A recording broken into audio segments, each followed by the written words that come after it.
Hi everyone, it's Maria from the Cheer Doctor. In this video, I'm going to be going over how the Strength for Cheer program works for your cheer team and everything you need to know about it. So essentially, the Strength for Cheer program is a strength and conditioning program that is developed for your cheer team. It is a way to make me your virtual online strength and conditioning coach.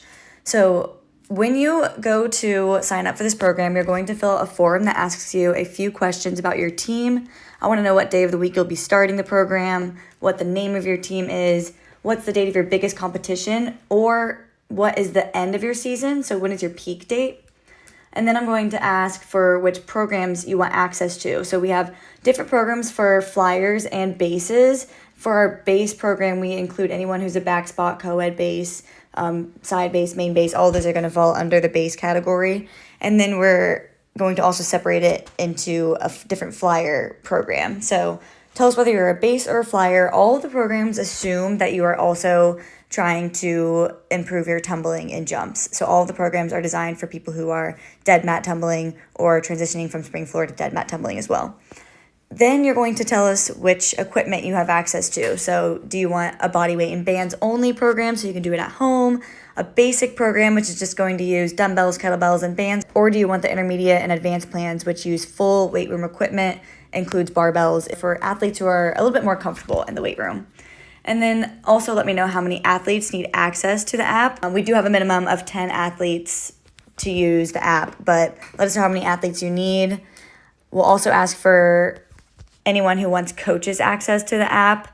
So coaches have a different view that can help them track and monitor progress. So I'll talk about that a little bit more in a second. And then whether you would want to pay monthly or annually for the app.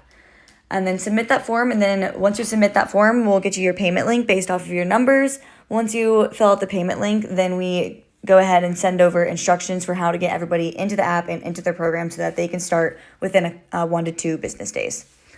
So once you've filled out that form, you will get that information to start. Now this video, I'm going to go over a tutorial of what you'll see once you are inside the app with all of your athletes. So when you pull up the workout app on your phone, you're going to see a dashboard and be able to select athletes. So these will all be athletes that are specific to your team. You can search them by name and you can pull up their workout. So then you can go into either this barbell icon at the bottom or click into your workout calendar. I'm seeing, did she do it? The red dots mean she didn't do any of it. So when you click into each exercise, if she was marking this exercise as complete, she would need to put something into the weight column and the seconds column or the reps column if it asks for it. So this is a reverse wall sit, so a body weight exercise. So I just put weight as 0 in order for the exercise to save, and then how many seconds I was able to hold it for.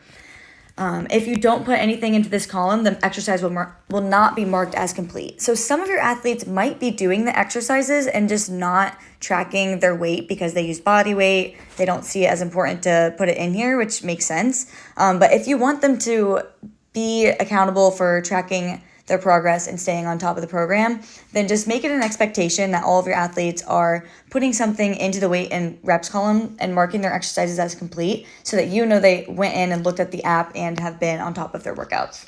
Then they click this arrow to go to the next exercise. You can easily pull up videos for each exercise so that you can see how to do it. And I'll also sometimes give a further instruction on how to do the exercise. So don't get too overwhelmed by all the letters and the colors. These are meant to just group the exercises. So usually the A exercises are meant to be done as a warm-up. We would do one set of the reverse wall sit, followed by one set of the hip car, and so forth throughout the list, and then go back up to the top to finish your second set of everything before moving on to the B exercises. If there is ever something in here that you are not able to do due to lack of equipment, or maybe you just need a modification for something, you can click this opt-out button, select a reason, and then you can substitute it and see a list of a couple of other options for exercises that you can do. Maybe you want to do a dumbbell bench press instead, and then you'll see that video change up there.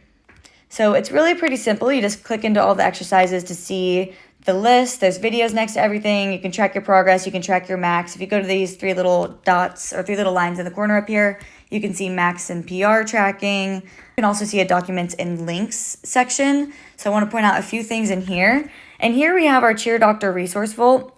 We've done calls with experts in the cheerleading industry on sports psychology, nutrition, college cheer recruitment, and many other subjects.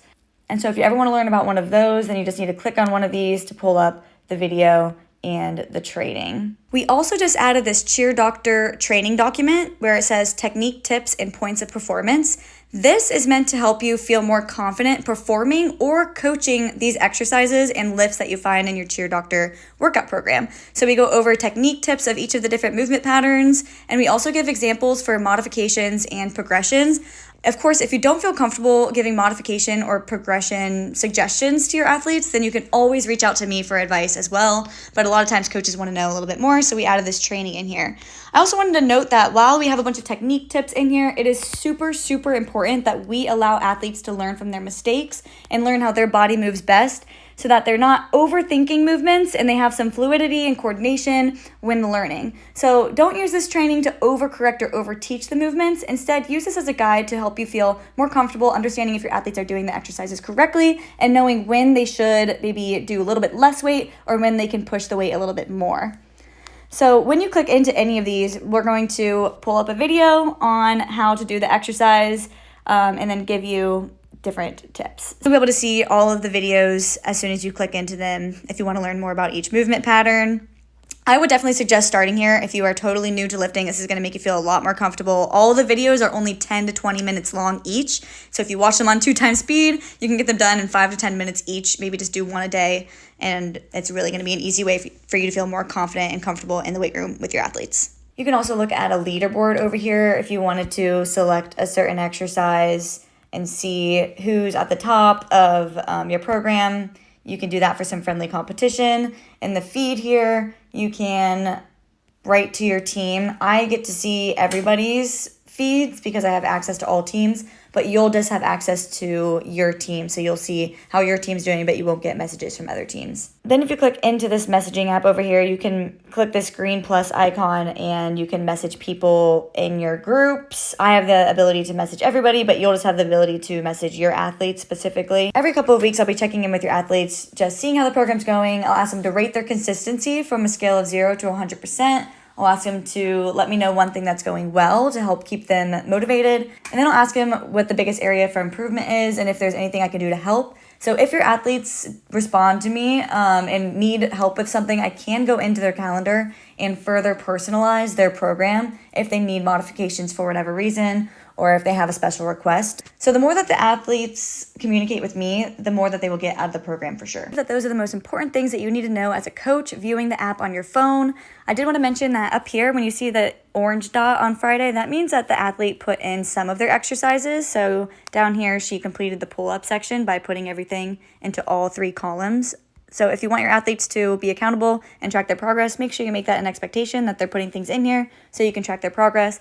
Also, if you go onto a computer or a desktop version of this app, you're going to be able to do a whole lot more. You'll be able to pull up each of your individual athlete calendars and actually be able to go in and edit their exercises if you want to make any changes. However, I totally understand if you want to leave that up to me and leave all the modifications up to me. I can also go in there and make changes to their programs. You can also run reports on the desktop and computer version. So there's a few different things that you can do. You just need to look at it from a different view.